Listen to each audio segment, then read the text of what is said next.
Hi, എന്തൊക്കെയുണ്ട് വിശേഷങ്ങൾ? നമുക്ക് ഇന്നിപ്പോൾ വൈകുന്നേരം ചായക്ക് കഴിക്കാൻ പറ്റിയ നല്ലൊരു 4 മണി പലഹാരം ഉണ്ടാക്കിയാലോ. 4 മണി പലഹാരം എന്ന് പറഞ്ഞിട്ടുണ്ടെങ്കിൽ കുറേ പേർക്കൊക്കെ അറിയാവുന്നതായിരിക്കും, കുറേ പേർക്ക് അറിയാത്തതായിരിക്കും. നല്ല ടേസ്റ്റി ആയിട്ടുള്ള ബോണ്ടയാണ് നമ്മൾ ഉണ്ടാക്കുന്നത്, നമ്മുടെ പൊട്ടറ്റോ ബോണ്ട. പൊട്ടറ്റോ ബോണ്ടയുടെ വീഡിയോ ചേച്ചി നേരത്തെ ചെയ്തിട്ടുണ്ടല്ലോ, പിന്നെ എന്താണ് വീണ്ടും പൊട്ടറ്റോ ബോണ്ട എന്ന് ചോദിക്കരുത്. ഇത് സാധാരണ ഉണ്ടാക്കുന്ന ബോണ്ടയിൽ നിന്ന് കുറച്ച് വ്യത്യസ്തമായിട്ട് നല്ല സ്പെഷ്യൽ ആയിട്ടുള്ള സോഫ്റ്റ് ആയിട്ടുള്ള ബോണ്ടയാണ്. ബോണ്ടയുടെ പുറം കോട്ടിംഗ് ഒക്കെ നല്ല സോഫ്റ്റ് ആണ്, വെറുതെ ആ കോട്ടിംഗ് മാത്രം കഴിക്കാൻ നല്ല ടേസ്റ്റ് ആണ്. അപ്പോൾ നിങ്ങൾ ഇതുപോലെ പൊട്ടറ്റോ ബോണ്ട ഉണ്ടാക്കിയിട്ടില്ലെങ്കിൽ ഉറപ്പായിട്ടും ട്രൈ ചെയ്ത് നോക്കിക്കോളൂ. നമുക്ക് എങ്ങനെ ഇത് തയ്യാറാക്കാം എന്ന് നോക്കാം. നമുക്ക് നമ്മുടെ ഇൻഗ്രീഡിയൻസ് നോക്കാം. നമ്മളിപ്പോൾ ഒരു 5 ഉരുളക്കിഴങ്ങ് വേവിച്ചെടുത്തിട്ടുണ്ട്. ഇത് കുക്കറിൽ തൊലി മാറ്റാതെ വേവിച്ചെടുത്തതാണ്. അതിലേക്ക് 2 സവോള എടുത്തിട്ടുണ്ട്, 5 6 പച്ചമുളക്, നിങ്ങളുടെ എരിവനുസരിച്ച് പച്ചമുളക് എടുക്കാം. ഞാനിപ്പോൾ 6 എടുത്തിട്ടുണ്ട്. ഒരു തണ്ട് വേപ്പില എടുത്തിട്ടുണ്ട്. പിന്നെ 1.25 കപ്പ് മൈദ എടുത്തിട്ടുണ്ട്. പിന്നെ നമ്മൾ ബാക്കിയുള്ള പൊടികളൊക്കെ ചേർക്കുമ്പോൾ പറയാം കേട്ടോ. ആദ്യം നമുക്ക് ഈ സവോള ഒന്ന് തിന്നായിട്ട് സ്ലൈസ് ചെയ്തെടുക്കണം. നീളത്തിൽ തന്നെയാണ് കട്ട് ചെയ്യുന്നത്, കുറുകെ കട്ട് ചെയ്യേണ്ട ആവശ്യമൊന്നുമില്ല കേട്ടോ. നീളത്തിൽ തന്നെ കട്ട് ചെയ്തിട്ടുണ്ടെങ്കിലാണ് ബോണ്ടയ്ക്ക് പെർഫെക്റ്റ് ആവുക.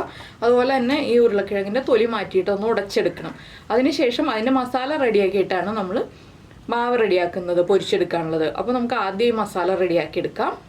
അപ്പോൾ നമ്മൾ നമ്മുടെ സവോളയൊക്കെ കട്ട് ചെയ്ത് പച്ചമുളക് കട്ട് ചെയ്തെടുത്തിട്ടുണ്ട്, ഉരുളക്കിഴങ്ങ് ഉടച്ചെടുത്തിട്ടുണ്ട്. ഉരുളക്കിഴങ്ങ് ഫൈനായിട്ട് ഉടയരുത്, ഇതുപോലെ ചെറിയ പീസുകളായിട്ട് ഉടയ്ക്കുക കേട്ടോ. അപ്പോൾ ചൂടോടെ ഉടയ്ക്കുകയാണെങ്കിൽ ഫൈനായിട്ട് ഉടഞ്ഞു. അപ്പോൾ നിങ്ങളൊന്ന് ചൂട് ചെറുതായിട്ട് കുറഞ്ഞു വരുമ്പോൾ ഉടയ്ക്കുക, അല്ലെങ്കിൽ ഒന്ന് കുറച്ചുടച്ചെടുക്കുക, നന്നായിട്ട് ഉടയ്ക്കരുത്. പിന്നെ സവോള ഇത് കണ്ടോ, ഇതുപോലെ തിന്നായിട്ട് സ്ലൈസ് ചെയ്തെടുത്തിട്ടുണ്ട്. പച്ചമുളകാണെങ്കിലും ഈ ഒരു വലിപ്പത്തിലാണ് കട്ട് ചെയ്തെടുത്തിട്ടുള്ളത്. എന്താണെന്ന് വെച്ചാൽ ബോണ്ടയിൽ പച്ചമുളക് ഫൈനായിട്ട് കട്ട് ചെയ്തിട്ടുണ്ടെങ്കിൽ നമുക്ക് എടുത്ത് മാറ്റാൻ പറ്റില്ല. കുട്ടികളൊക്കെ കഴിക്കുകയാണെങ്കിൽ എരിവ് കൂടുതലായിരിക്കുമല്ലോ, അപ്പോൾ അതുകൊണ്ട് നമ്മൾ എടുത്ത് മാറ്റാൻ പറ്റുന്ന രീതിയിൽ കട്ട് ചെയ്യുക. ഇനി നമുക്ക് നമ്മുടെ മസാല റെഡിയാക്കാം. അപ്പോൾ നമ്മളൊരു പാൻ ചൂടാക്കാൻ വെച്ചിട്ടുണ്ട് മസാല റെഡിയാക്കാനായിട്ട്. ഇതിലേക്ക് വെളിച്ചെണ്ണ ചേർത്ത് കൊടുക്കാം. വെളിച്ചെണ്ണയിലാണ് കേട്ടോ ഞാൻ മസാല ഉണ്ടാക്കുന്നത്.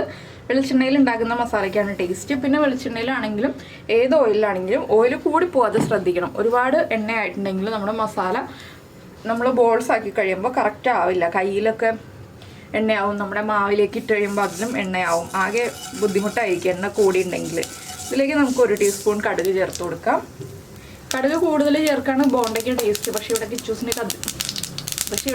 കടുക് അധികം ചേർക്കുന്ന ഇഷ്ടമല്ലാത്തതുകൊണ്ട് ഞാനിപ്പോൾ കുറച്ച് കടുകേ ചേർത്തുള്ളൂ.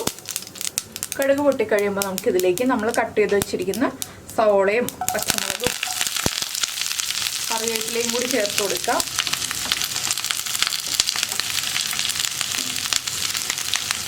ഈ ബോണ്ടയിലേക്ക് ഇഞ്ചിയും വെളുത്തുള്ളിയും ഒന്നും ചേർക്കില്ല കേട്ടോ. ഇഞ്ചിയും വെളുത്തുള്ളിയൊക്കെ ചേർത്തിട്ടുണ്ടെങ്കിൽ ബോണ്ടയുടെ ടേസ്റ്റ് വേറെ ആവും.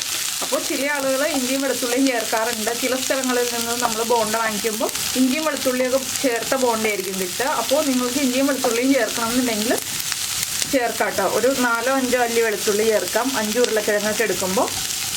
അതുപോലെ ചെറിയൊരു പീസ് ഇഞ്ചിയും കൂടി ചേർക്കാം. അത് താല്പര്യമുള്ളവർക്ക് ചേർക്കാം, അല്ലാതെ ആണെങ്കിൽ ഇതുപോലെ ഉണ്ടാക്കിയെടുക്കാം. അപ്പോൾ നമ്മുടെ മസാലയ്ക്ക് ആവശ്യമായിട്ടുള്ള ഉപ്പ് നമ്മളിപ്പോൾ ചേർത്ത് കൊടുക്കണം. ഞാൻ ഉരുളക്കിഴങ്ങിനും കൂടി ആവശ്യമായിട്ടുള്ള ഉപ്പാണ് ചേർക്കുന്നത്. ഇനി ഇതൊന്ന് ചെറുതായിട്ട് വഴന്ന് വരുന്നത് വരെ ഇളക്കി കൊടുക്കുക. വല്ലാണ്ട് വഴന്ന് സോഫ്റ്റായി വല്ലാതെ പോകേണ്ട ആവശ്യമില്ല. ചെറുതായിട്ടൊന്ന് സവോള കുക്കായാൽ മതി. അപ്പം നമ്മുടെ സവോളയൊക്കെ ഒന്ന് കുക്കായി തുടങ്ങുന്നുണ്ട്. നമുക്കിതിലേക്ക് ഇനി നമ്മുടെ മഞ്ഞൾപ്പൊടി ചേർത്ത് കൊടുക്കാം. ഞാനിപ്പോൾ ഒരു 1/2 ടീസ്പൂൺ മഞ്ഞൾപ്പൊടി ചേർക്കുന്നുണ്ട്. ഉരുളക്കിഴങ്ങിനും കൂടി ആവശ്യമായിട്ടുള്ള മഞ്ഞൾപ്പൊടിയാണ് നമ്മൾ ഈ 1/2 ടീസ്പൂൺ ചേർക്കുന്നത്. ഇനി മഞ്ഞൾപ്പൊടി ഒന്ന് കുക്കായി വരുന്നത് വരെ വീണ്ടും ഇളക്കി കൊടുക്കുക. നിങ്ങൾക്ക് ഇതിലേക്ക് വേറെ പൊടികൾ ചേർക്കണം എന്നുണ്ടെങ്കിൽ ചേർക്കാം. ഞാൻ ഈ ഒരു മഞ്ഞൾപ്പൊടി മാത്രം ചേർത്താണ് ഈ മസാല ഉണ്ടാക്കുന്നത്. പിന്നെ ചില സമയത്ത് നമ്മുടെ കടലമാവിൽ ബോണ്ട ഉണ്ടാക്കുന്ന സമയമാണെന്നുണ്ടെങ്കിൽ ഗരം മസാലപ്പൊടിയൊക്കെ ചേർക്കും കേട്ടോ. അത് 2 രീതിയിലും ബോണ്ട ഉണ്ടാക്കാറുണ്ട്. ഈ ഒരു ബോണ്ട ഉണ്ടാക്കുമ്പോൾ ഗരം മസാലപ്പൊടിയൊന്നും ചേർക്കാറില്ല, ഇതുപോലെ മഞ്ഞൾപ്പൊടി മാത്രമേ ചേർക്കുള്ളൂ. അപ്പോൾ ഈ മഞ്ഞൾപ്പൊടിയുടെ റോ ടേസ്റ്റ് മാറുന്നത് വരെ ഒരു 1 മിനിറ്റോളം നമ്മളിങ്ങനെ ഇളക്കി കൊടുത്തുകൊണ്ടിരിക്കുക. അപ്പോൾ നമുക്ക് എണ്ണ കുറവായിട്ടൊക്കെ തോന്നും, പക്ഷെ അതൊന്നും കുഴപ്പമില്ല കേട്ടോ. ഇത്രയും എണ്ണ മതി. നമ്മുടെ മഞ്ഞൾപ്പൊടി വേവാൻ ആവശ്യമായിട്ടുള്ള എണ്ണ ആയിട്ടുണ്ട് ഇതിൽ. പിന്നെ ഉരുളക്കിഴങ്ങിലേക്ക് ഒരുപാട് എണ്ണ പിടിക്കേണ്ട ആവശ്യമില്ല. അപ്പോൾ നിങ്ങളുടെ അവിടെയൊക്കെ ഇതുപോലെ മൈദപ്പൊടിയിൽ ഉണ്ടാക്കിയ ബോണ്ടയാണോ കിട്ടുന്നത്, കടലമാവിൽ ഉണ്ടാക്കിയ ബോണ്ടയാണോ കിട്ടുന്നത്, മസാലകൾ കൂടുതലുള്ള ബോണ്ടയാണോ കിട്ടുന്നതെന്നൊക്കെ ഒന്ന് കമൻറ്റ് ചെയ്യാം കേട്ടോ. നമ്മളിതിന് മുന്നേ നമ്മുടെ ഒരു വെജിറ്റബിൾ ബോണ്ട ചെയ്തിട്ടുണ്ട്. അതുപോലെ തന്നെ പൊട്ടറ്റോ ബോണ്ട തന്നെ നമ്മൾ മറ്റേ രീതിയിലുള്ള കടലമാവൊക്കെ ചേർത്തിട്ടുള്ള പൊട്ടറ്റോ ബോണ്ട ചെയ്തിട്ടുണ്ട്. അതൊക്കെ കണ്ടിട്ടില്ലെങ്കിലും ഒന്ന് കണ്ടോളൂ കേട്ടോ. പിന്നെ വെജിറ്റബിൾ ബോണ്ട ആകുമ്പോൾ നമുക്ക് ക്യാരറ്റും ബീട്രൂട്ടും ഒക്കെ ചേർത്തിട്ട് ബോണ്ട ഉണ്ടാക്കുക. അപ്പോൾ കുട്ടികൾ വെജിറ്റബിൾസൊക്കെ നന്നായിട്ട് കഴിക്കും. ഇതാകുമ്പോൾ നമ്മുടെ പൊട്ടറ്റോ മാത്രമേ ഉണ്ടാവുള്ളൂ. പൊട്ടറ്റോ ഇഷ്ടപ്പെടുന്ന ആളുകൾക്ക് ഏറ്റവും ഇഷ്ടപ്പെടുന്ന ബോണ്ടയാണിത്. അപ്പോൾ നമ്മുടെ മഞ്ഞൾപ്പൊടിയൊക്കെ കുക്കായിട്ടുണ്ട്. ഞാൻ ഇതിലേക്ക് നമ്മുടെ ഉരുളക്കിഴങ്ങ് ഉടച്ചത് ചേർക്കുകയാണ്. ഇതൊന്ന് നന്നായിട്ട് ഇളക്കി മിക്സ് ചെയ്യാം. ഈ ഉരുളക്കിഴങ്ങിലേക്ക് മസാല ഒന്ന് പിടിച്ചു വരണം, അത്രയേ ഉള്ളൂ. ഇതിലേക്ക് വെള്ളമൊന്നും ചേർക്കരുത് കേട്ടോ, വെള്ളമൊന്നും ചേർക്കേണ്ട ആവശ്യമില്ല.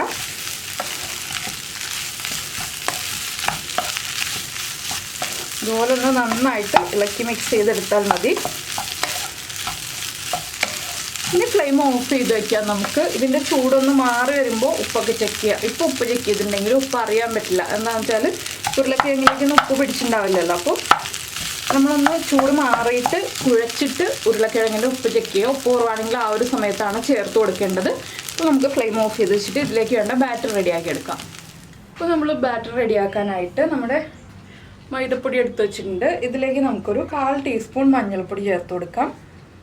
ഒരുപാട് മഞ്ഞ കളറാണെന്നുണ്ടെങ്കിൽ 1/2 ടീസ്പൂൺ വരെ ചേർക്കാം കേട്ടോ. പിന്നെ ചേർക്കുന്നത് ഒരു 1/4 ടീസ്പൂൺ നമ്മുടെ ബേക്കിംഗ് സോഡ. ബേക്കിംഗ് പൗഡർ അല്ല, ബേക്കിംഗ് സോഡ, നമ്മൾ ഉപയോഗിക്കുന്ന സോഡപ്പൊടി. പിന്നെ ഒരു 2 പിഞ്ച് കായപ്പൊടി. 2 പിഞ്ച് മതി, അധികം വേണ്ട. കായം കൂടിയിട്ടുണ്ടെങ്കിൽ കയ്പ്പ് വരും. ആവശ്യത്തിന് ഉപ്പ്, ഈ ബാറ്ററിന് ആവശ്യമായിട്ടുള്ള ഉപ്പ് ചേർത്ത് കൊടുക്കാം. ഇനി ഇതൊന്ന് മിക്സ് ചെയ്തിട്ട് നമുക്കിതിലേക്ക് വെള്ളം ചേർത്ത് മിക്സ് ചെയ്യാം. നമ്മുടെ കടലമാവിൻ്റെ ബോണ്ടയാണ് ഉണ്ടാക്കുന്നതെങ്കിൽ കുറച്ച് അയമോദകമൊക്കെ ചേർക്കാം കേട്ടോ. കടലമാവിൻ്റെ കൂടെ അയമോദകം ചേർത്തുണ്ടാക്കുമ്പോൾ നല്ലതാണ്. അപ്പോൾ ഇതിൽ അയമോദകമൊന്നും ചേർക്കേണ്ട ആവശ്യമില്ല. പിന്നെ ബോണ്ട ആകുമ്പോൾ അയമോദകം കടിക്കുന്നത് ഇഷ്ടമാണെന്നുണ്ടെങ്കിൽ ഈ ഒരു ബാറ്ററിൽ അയമോദകം ചേർക്കാം. ഒരു 1/2 ടീസ്പൂൺ വരെ അയമോദകം ചേർത്ത് കൊടുക്കാം. ഇതിലേക്ക് നമുക്ക് കുറച്ചായിട്ട് വെള്ളം ചേർത്ത് സാധാരണ പഴംപൊരിയുടെയൊക്കെ ആ മാവ് തയ്യാറാക്കുന്ന പോലെ തന്നെ ഒന്ന് റെഡിയാക്കി എടുക്കുക. ഒരുപാട് ലൂസായിട്ടുള്ള ബാറ്റർ ആവരുത്, കുറച്ച് തിക്കായിട്ടുള്ള രീതിയിൽ എടുക്കാം കേട്ടോ. അപ്പോഴേ ബോണ്ടയുടെ കോട്ടിങ് പെർഫെക്റ്റ് ആയിട്ട് നിൽക്കുള്ളൂ. അപ്പോൾ അത് കണ്ടോ, നമ്മുടെ ബാറ്റർ റെഡി ആയിട്ടുണ്ട്. ഈ ഒരു കൺസിസ്റ്റൻസി നമ്മുടെ ഇഡ്ഡലി മാവിൻ്റെ കൺസിസ്റ്റൻസി എന്ന് പറയാം. ദോശമാവിൻ്റെ കൺസിസ്റ്റൻസി എന്ന് പറഞ്ഞിട്ടുണ്ടെങ്കിൽ ദോശമാവ് കുറച്ചുകൂടി ലൂസായിട്ടാണ് നമ്മൾ എടുക്കുക. അപ്പോൾ ഇഡ്ഡലി മാവിൻ്റെ ഒരു കൺസിസ്റ്റൻസിയിൽ റെഡിയാക്കി എടുത്തിട്ടുണ്ട്. ഉപ്പൊക്കെ ചെക്ക് ചെയ്യുക, ഉപ്പ് കറക്റ്റാണോ നോക്കുക. ഉപ്പ് ഇപ്പോൾ ചേർത്തില്ലെങ്കിൽ പിന്നെ ഉപ്പ് ചേർക്കാൻ പറ്റില്ല. അപ്പോൾ ഞാൻ ഉപ്പൊക്കെ ചെക്ക് ചെയ്തു, ഉപ്പൊക്കെ കറക്റ്റാണ്. ഇനി നമുക്ക് നമ്മുടെ മസാല ബോൾസ് ആക്കി എടുക്കാം. ഇത് മാറ്റി വയ്ക്കാം.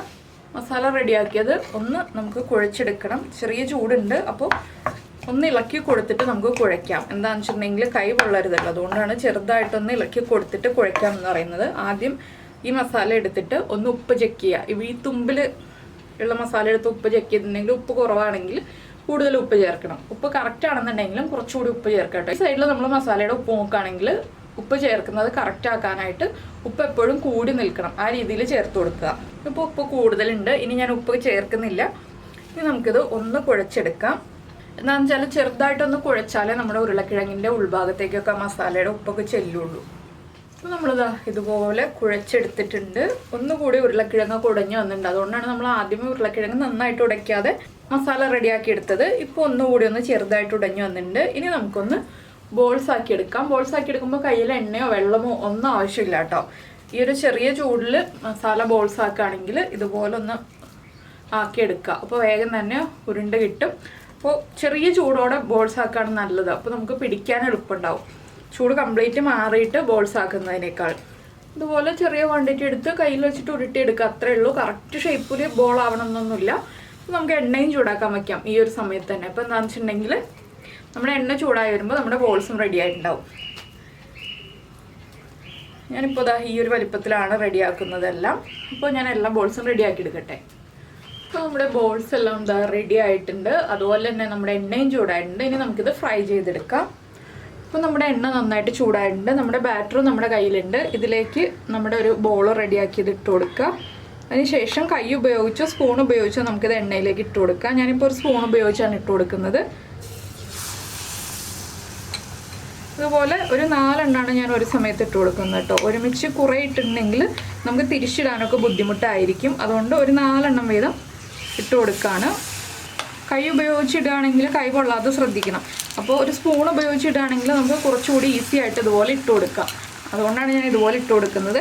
എണ്ണയ്ക്ക് നല്ല ചൂടുണ്ട്, അപ്പോൾ ഫ്ലെയിം കുറച്ച് വെച്ചിട്ടാണ് ഞാനിതിപ്പോൾ ഇട്ട് കൊടുക്കുന്നത്. നമ്മുടെ ബോൾസൊക്കെ ഇട്ട് കഴിഞ്ഞിട്ട് ഫ്ലെയിം കുറച്ച് വെക്കാം കേട്ടോ. അതിനുശേഷം മീഡിയം ഫ്ലെയിമിൽ വെച്ചിട്ട് ഫ്രൈ ചെയ്തെടുക്കുക. ഇതിപ്പോൾ ഞാൻ കുറച്ച് സമയം എടുത്തതുകൊണ്ട് എണ്ണയ്ക്ക് ചൂട് കൂടിപ്പോയി.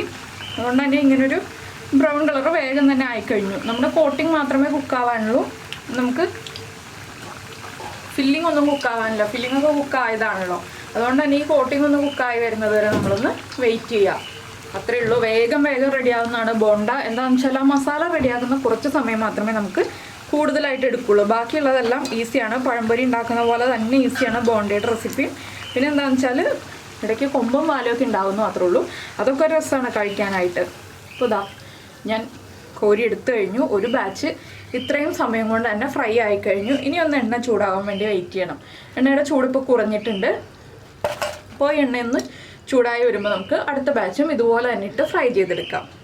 അപ്പോൾ നിങ്ങൾ ഒന്നില്ലെങ്കിൽ തീ കൂട്ടി വയ്ക്കുക, അല്ലെങ്കിൽ ഒരു 2 മിനിറ്റ് ഒന്ന് വെയിറ്റ് ചെയ്യുക. 2 മിനിറ്റ് ഒന്നും വേണ്ടി വരില്ല, ഒരു മിനിറ്റ് ഒന്ന് വെയിറ്റ് ചെയ്യുക, എണ്ണയൊന്ന് നന്നായിട്ട് ചൂടാവാനായിട്ട്. എളുപ്പം തീ കൂട്ടി വയ്ക്കുക എന്നുള്ളതാണ്. ഞാനൊക്കെ ചെയ്യുന്നത് എങ്ങനെയാണെന്ന് വെച്ചിട്ടുണ്ടെങ്കിൽ തീ ഒന്ന് കൂട്ടി വെച്ചിട്ട് എണ്ണയുടെ ചൂട് കറക്റ്റ് ആകുമ്പോൾ അടുത്ത ബാച്ച് ഇട്ട് കൊടുക്കും. നമ്മൾ പഴംപൊരിയൊക്കെ ചെയ്യുന്ന പോലെ തന്നെ. അടുത്ത ബാച്ച് 4 എണ്ണമാണ് ഇടുന്നത്. അപ്പോൾ ഞാനിതെല്ലാം ഫ്രൈ ചെയ്തെടുക്കട്ടെ ഇനി. അപ്പോൾ നമ്മുടെ ബോണ്ട എല്ലാം എന്താ പൊരിച്ച് റെഡി ആയി കഴിഞ്ഞു. അപ്പോൾ ഒരു ചെറിയ ചൂടോടുകൂടി കഴിക്കാം കേട്ടോ. ബോണ്ടയൊക്കെ കഴിക്കുമ്പോൾ ചെറിയ ചൂടോടുകൂടി കഴിക്കുമ്പോഴാണ് ടേസ്റ്റ്. ഒരു ഗ്ലാസ് ചായയും ചെറിയ ചൂടുള്ള ബോണ്ടയൊക്കെ ഉണ്ടെങ്കിൽ നല്ല സുഖമായിട്ട് നമുക്ക് ചായ കുടിക്കാം. അപ്പോൾ എന്തായാലും പൊട്ടറ്റോ ഇഷ്ടമുള്ള എല്ലാവർക്കും ഇഷ്ടപ്പെടുന്ന റെസിപ്പിയാണ്. നിങ്ങളെല്ലാവരും ട്രൈ ചെയ്ത് നോക്കുമെന്ന് വിചാരിക്കുന്നു. അതുപോലെ തന്നെ നമ്മുടെ വീഡിയോ പ്രസൻറ്റ് ചെയ്യുന്ന രീതിയൊക്കെ ഇഷ്ടമായി എന്നുണ്ടെങ്കിൽ, നമ്മുടെ ചാനൽ നിങ്ങൾക്ക് ഇഷ്ടമായി എന്നുണ്ടെങ്കിൽ നമ്മുടെ ചാനൽ ഒന്ന് സബ്സ്ക്രൈബ് ചെയ്ത് സപ്പോർട്ട് ചെയ്യണേ. സബ്സ്ക്രൈബ് ചെയ്യുന്നതിന് ഈ വീഡിയോയുടെ താഴെയുള്ള റെഡ് സബ്സ്ക്രൈബ് ബട്ടൺ ഒന്ന് ക്ലിക്ക് ചെയ്യുക.